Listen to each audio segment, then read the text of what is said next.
कई दिनों से सोशल साइट पे वीडियो वायरल हो रहा है संदीप माहेश्वरी वर्सेस विवेक बिंद्रा। तो संदीप माहेश्वरी एक बिजनेसमैन के साथ साथ मोटिवेशनल स्पीकर भी हैं और उनके चैनल पर 28 मिलियन से ज़्यादा सब्सक्राइबर हैं। असल में ये लड़ाई तब शुरू हुई जब संदीप माहेश्वरी एक वीडियो अपलोड करते हैं जिसमें वो यूथ के साथ डिस्कशन कर रहे हैं उस स्कैम के बारे जो ऑनलाइन कोर्स बेचा जा रहा हो या डायरेक्ट सेलिंग कंपनी हो, इस तरह के जो MLM कंपनी है उसके खिलाफ में स्कैम को वो जग जाहिर कर रहे थे कि ये स्कैम कैसे है, लोग इसमें कैसे फंस जाते हैं। उस वीडियो में कहीं पर भी विवेक बिंद्रा का नाम नहीं लिया गया, पर हाँ उस वीडियो को सुनने वाले या देखने वाले बहुत कम लोग ऐसे होंगे जो उस वीडियो में ये समझ गए होंगे कि यहाँ पे विवेक बिंद्रा की बात हो रही है। अगर वो कुछ नहीं करते हैं, चुपचाप बैठे रहते, तो 2 दिन में सब भूल भाल जाता है, खत्म हो जाता। मतलब एक टीचर है जो क्लास में सामने खड़े होकर के बोल रही है तुम में से किसी एक ने चोरी करी है, और एक बच्चा खड़ा होकर के बोलता है मैंने चोरी नहीं करी है, मैंने चोरी नहीं करी। अरे नहीं करी तो बैठा रहना चुपचाप। सर इस पर मैं अपने थॉट शेयर करना चाहूँगा। सबसे पहले तो कोई कोर्स बेचना या प्रोडक्ट बेचना कोई गलत नहीं है, लेकिन प्रोडक्ट का अगर आप 50,000 का बेच रहे हो तो उसकी औकात भी होनी चाहिए। जब विवेक बिंद्रा खुद अपना एक वीडियो अपलोड करते हैं जिसमें संदीप माहेश्वरी को बड़े ही पोलाइटली से समझा रहे हैं वो अपना बिजनेस मॉडल, जो उनका बड़ा बिजनेस नाम से जो वो कोर्स बेचते हैं ऑनलाइन वो है क्या, और इसी पोलाइटली में कहते कहते वो ये भी कह देते हैं कि 7 दिन के अंदर देखते हैं आप क्या क्या होता है। आपने पहले झूठ बोल दिया, आपको लीगल नोटिस भेजा, किसी ने लीगल नोटिस नहीं भेजा आपको। दिखा दो अगर है तो लीगल नोटिस। अभी 1 हफ्ते में मैं क्या करूंगा वो अभी नहीं बताऊंगा, वो भी आप सोचना। अभी खाली आप सोचो मैं क्या करूंगा, क्या क्या करने वाला हूं। भाई साहब ईमानदार हूं, इसीलिए आकर आज जवाब दे रहा हूं आपको। आपसे कोई सवाल करे कितना बुरा लगता है ना, आपको फट से कम्युनिटी पर डाल देते हो, कितना बुरा लगता है। पर कोई तो चाहिए जो आपसे भी सवाल कर सके। रिस्पेक्ट के साथ ही कर रहा हूं, कोई लड़ाई थोड़ी कर रहा हूं, बहुत प्यार से रिस्पेक्ट से कर रहा हूं। इस बात को वो चैलेंज में लेते हुए लोगों से उन्होंने ये अपील किया अपने वीडियो में कि जिनके साथ भी ये स्कैम हुआ है, जो भी इस स्कैम के शिकार हुए हैं, वो उनसे आकर के हेल्प ले सकते हैं और उनके साथ में आकर के इस स्कैम के खिलाफ लीगल एक्शन जो भी लिया जाएगा वो लेंगे। और इस लीगल एक्शन के लिए उन्होंने अपने चैनल को अब मोनेटाइज करने का भी कहा है कि मैं अपने चैनल पर मोनेटाइजेशन ऑन करूंगा, वहां से मेरे पास में कुछ पैसा आएगा।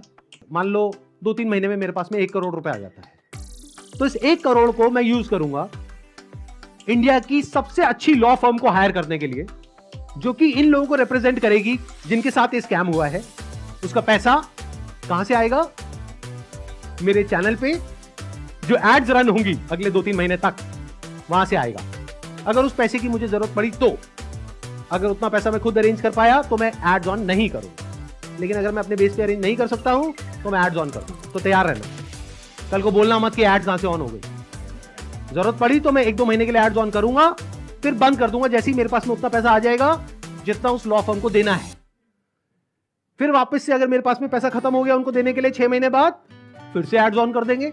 अपने घर की खेती है क्या? तो अपने चैनल को मोनेटाइज करेंगे और जो भी रकम इस स्कैम को लीगल एक्शन के लिए लेने के लिए जो भी खर्च आएगा वो उसी मोनेटाइज करने के बाद जो पैसा आएगा उससे वो खर्च करेंगे।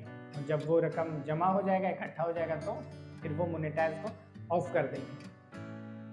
तो असल में विवेक बिंद्रा और संदीप माहेश्वरी की लड़ाई नहीं होती, वो इतना बात नहीं बढ़ता अगर विवेक बिंद्रा अपने ही वीडियो को अपलोड ना करते, क्योंकि लोगों ने समझा नहीं था कि वो उस वीडियो में संदीप माहेश्वरी जो वीडियो अपलोड किए थे उसमें विवेक बिंद्रा की बात हो रही है, बहुत ही कम लोग समझे होंगे।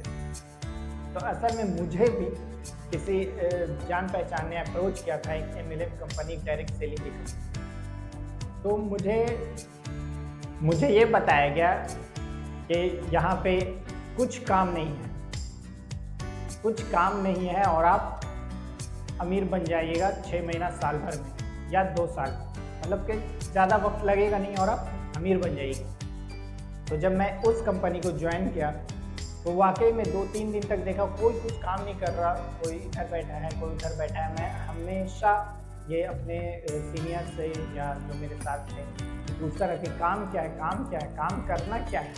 सिर्फ लोग मुझे समझा रहे हैं, सिर्फ मतलब मोटिवेट कर रहे हैं, ये वो काम क्या, कोई बता नहीं रहा।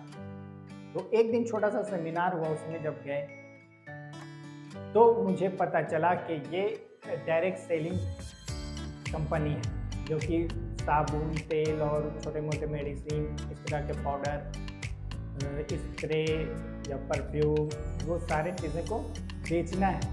हालांकि जब भी इनसे पूछा जाता है कि बेचना है या नहीं, तो वो मतलब बेचने का काम ही नहीं है, बेचना ही नहीं है किसी को। हमारी कंपनी किसी को नहीं बेचती, पर असल में बेचना नहीं था, वो खुद इस्तेमाल करना, या आप वहाँ से स्टॉक उठाते और खुद इस्तेमाल करते अपने घर के या फिर अपने आसपास पड़ोस के दोस्तों में, रिलेटिव में, जो भी जान पहचान वाले, सबको वो देना। तो असल में वो एक दूसरे तरीके से बेचना ही होता। तो अब मुझे ये पता चल गया था कि ये डायरेक्ट सेलिंग कंपनी है जो मुझे नहीं करनी। तो मैं वहीं से अपने माइंड को चेंज किया कि मुझे यहाँ नहीं रहना है।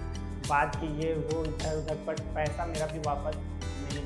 हाँ, कुछ सामान तो मिला था, वही जो तेल साबुन ये सब होता है बेचने को, जो सब इस्तेमाल करने को मिला था, वही वापस लेकर वापस आ गए। ऐसा ही एक आदमी हमारे घर के पास ही था, वो एक डायरेक्ट सेलिंग कंपनी से जुड़ा हुआ था। वो अपने आईडी से सबों का सामान खरीदता और हर किसी को मतलब घर में ला करके देता। मतलब एक छोटा सा सामान भी होता है, वो पेस्ट हो, तेल हो, नमक हो, हर चीज़ वो अपनी ही आईडी से ला करके देता था। उससे हो सकता है उसको प्रॉफिट हो रहा हो, पर असल में वो धीरे धीरे इस काम से बोर हो गया, उग गया और इरिटेट होने लगा कि हर कोई छोटा सा काम के लिए उसको फ़ोन कर देता। मतलब एक डिलीवरी बॉय की तरह वो काम करने लगा कि उसके घर पे ज़रूरत है, चलो ये सामान लेकर दे दो, उसके घर पे ज़रूरत है, ये सामान लेकर दे दो।